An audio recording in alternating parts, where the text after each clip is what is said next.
समर्थनगरमध्ये आहे आम्ही आता.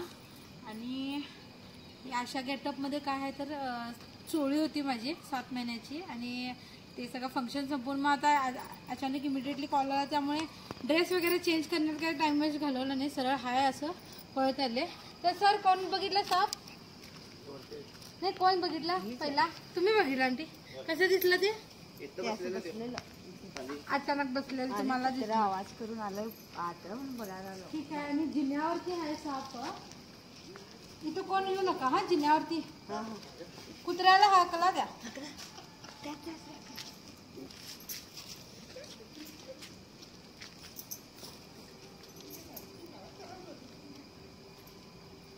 तर जिन्यावरती साप आणि गेला किती अर्धा तास बघायला, अर्धा तास झालं साप बघायला त्यांनी.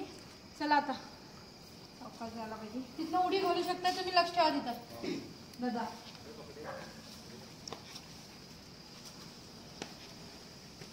आणि हा साप वायपर आहे मित्रांनो.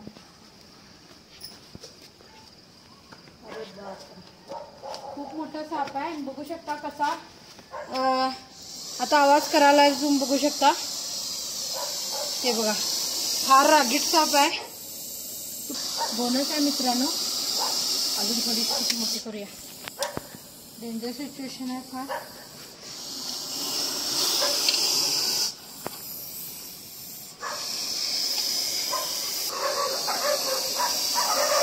चला खाली. त्याला हातात न घेता त्याला आधी त्याला इकडं आणूया.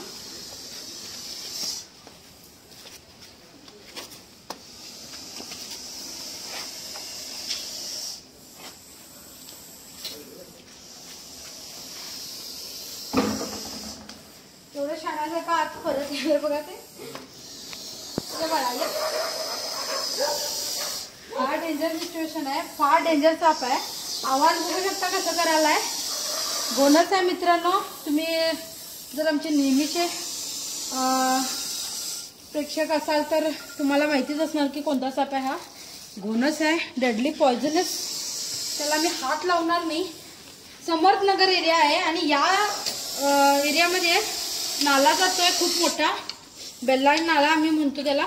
तर त्यामुळे इथं भरपूर साप आहेत. चला. आणि तुम्ही बघू शकता केवढा मोठा घोणस आहे मित्रांनो. नाही नाही ठीक आहे, माझं लक्ष.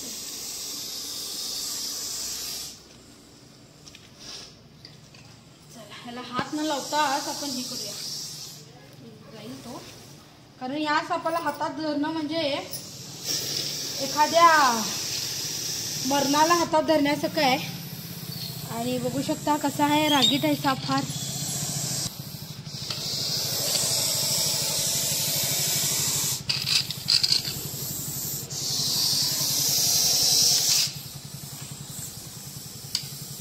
असा याला उरक मंडल सुद्धा म्हणतात.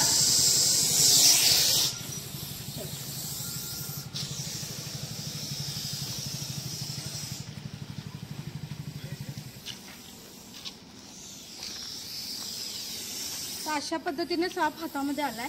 घोणस आहे मित्रांनो आणि रागीट पण फार आहे. गेला अर्धा तास तो असाच बसलेला होता. बरं झालं, पळून सुद्धा जाऊ शकला असता पण गेला नाही. रात्रीच्या वेळी जास्त प्रमाणात हा साप बाहेर पडतो, सतर्क राहतो. ह्याचं तर आता मेटिंग सीझन संपलं आहे, पण जास्त प्रमाणात या एरियामध्ये तर हा साप आहे भरपूर. त्यामुळे काळजी खूप घेणं गरजेचं आहे. त्या आंटीला दिसला आणि अचानक दिसला, बरं झालं. काही काही वेळा ह्याच्यावरती पाय पडतात. आशिया खंडातला सर्वात डेंजर साप याला म्हणतात. ह्याचे जास्तीत जास्त बाईट होतात आशिया खंडामध्ये जास्त करून. त्यामुळे आणि ह्याचा नेम कधी चुकत नाही. म्हणजे चुकून जरी पाय पडला, चावण्यामध्ये फार माहीर असतो हा साप. त्यामुळे सतर्कता बाळगा. आता भरपूर लोक कमेंट करणार की अशा गेटअपमध्ये मॅडम तुम्ही साप कसे पकडालाय.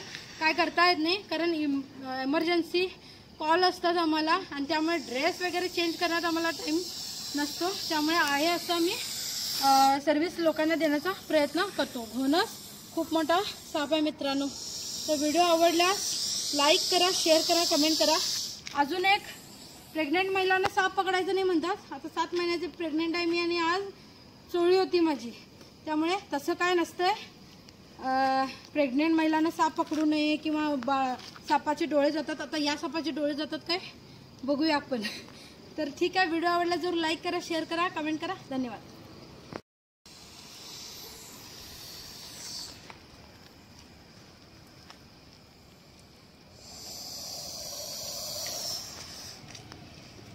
अशा पद्धतीनं साप आतमध्ये गेलेला आहे मित्रांनो.